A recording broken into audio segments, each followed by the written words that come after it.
En 1960, Stanley Kubrick, uno de los directores más importantes en la historia del cine, retoma el proyecto que otros habían iniciado y concluye la película Espartaco, una cinta que a él mismo no le gustaba mucho, pero que la crítica sigue considerando importante. Ese es el filme que presentamos hoy.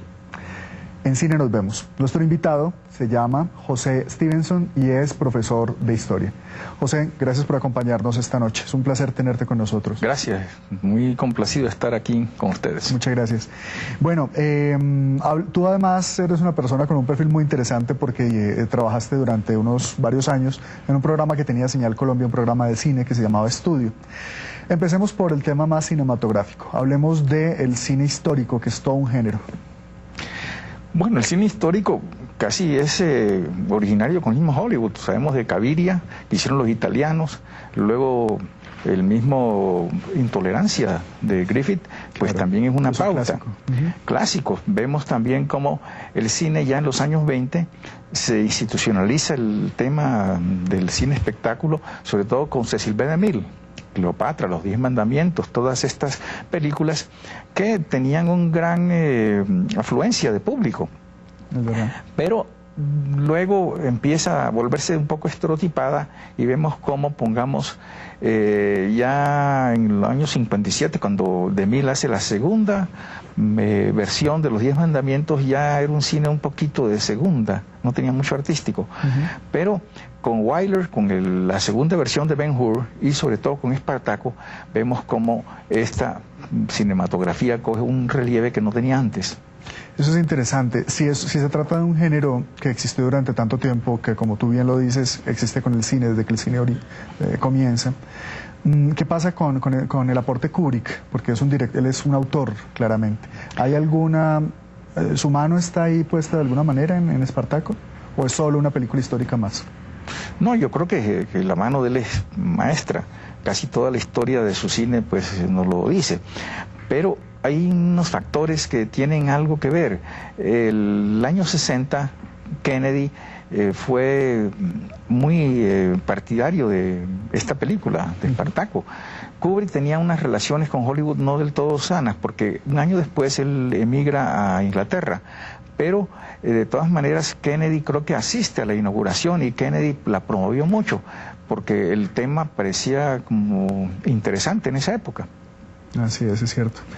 El hecho de que Kubrick haya sido importante en la historia del cine, ¿a qué se debe? ¿Qué otras películas nos ha dejado Kubrick? Pues desgraciadamente las primeras películas de él pues no se ven mucho en el cine, ¿no? Pero yo sí creo que hay una de las principales de él, como The Killing, que es una obra maestra. Es una película con algunos actores pues que ya han pasado de moda. Ted de Corsia, que era un villano, esos ineludibles, y sobre todo Sterling Hayden, que pues también creo que incursionó en la novela y un extraordinario actor. Yo creo que la mayor parte de las personas recuerdan a Kubrick por La Naranja Mecánica, probablemente, ¿no? Que es como la típica película de cineclub. Claro, pero es posterior. Pero esta película es muy buena porque es un robo que se hace en un hipódromo.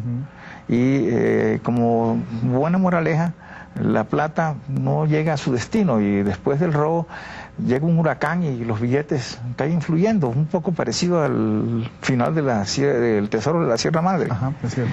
Sí. Y después ya él se enrumba. En el año 57 él hace Los Senderos de la Gloria, que en realidad ahí sí ya es su consagración. Una película con Kirk Douglas donde habla de la, digamos, de la torpeza de los oficiales franceses en la Primera Guerra Mundial, con una cantidad de problemas, de burocracia, por encima del valor y del el coraje de los que estaban en las trincheras. Y es una película extraordinaria. Yo creo que esa película la ve uno y no ha envejecido nada. Así es. Luego, pues ya empieza él a enrumbarse en cosas más clásicas como el Doctor Insólito. Y luego, pues su cine ya coge un rumbo en que vemos una película que me gusta mucho, que es Barry Lyndon. También están La Lolita, que se consagra pues como un clásico del cine y con una extraordinaria actuación de James Mason. Creo que recientemente al profesor lo encarna Jeremy Irons. Sí, en una versión que no me parece tan apropiada, tan acertada, sí, es verdad. Y después de Lolita vienen pues ya otras ya más clásicas, como el 2001 Odisea del Espacio. Que es además ahí es claro cómo nuestro director le convierte la ciencia ficción en algo que inicialmente no parecía hacerlo para Hollywood, que normalmente eran serie B, eran películas más bien mediocres. ¿Cómo? Y él hace un clásico absoluto que nos demuestra que a través de la ciencia ficción nos podemos ver de una manera mucho más inteligente. Eso es interesante anotar que se han hecho varios intentos de listas de las mejores películas de historia del cine. En el año 58 en Bélgica sacaron las 12 mejores películas, que no lo voy a traer a cuento porque se nos haría muy largo la enumeración. Pero en el año 85 la revista inglesa Sight and Sound sacó una nueva lista y ahí figura 2001 Odisea del Espacio. Así es.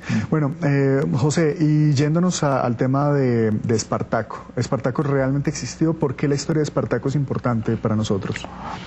Bueno, es bastante interesante traer a cuento el nombre del autor de la novela. Es un autor posiblemente bastante olvidado, pero que en su época tuvo mucha resonancia, sobre todo en la izquierda norteamericana, que es Howard Fast.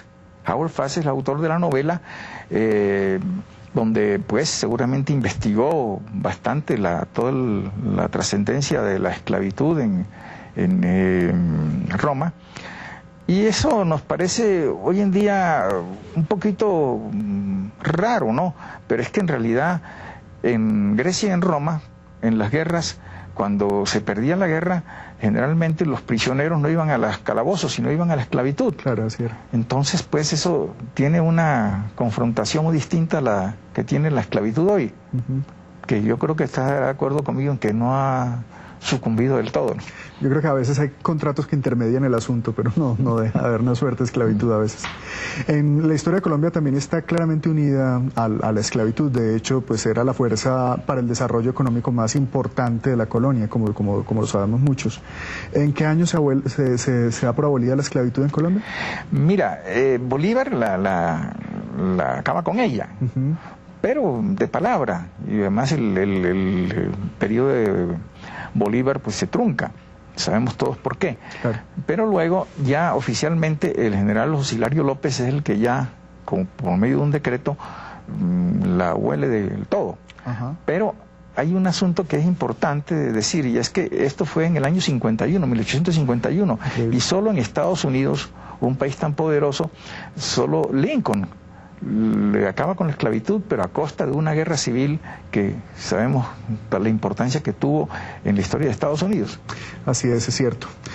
Bueno, José, es un placer tenerte con nosotros para hablar de esta película que todos consideramos importante, pero además te agradecemos vincular esta historia con nuestra propia historia, la historia de Colombia. Muy bien, los vamos a dejar entonces con Espartaco, un filme dirigido por el estupendo director Stanley Kubrick en el año 1960.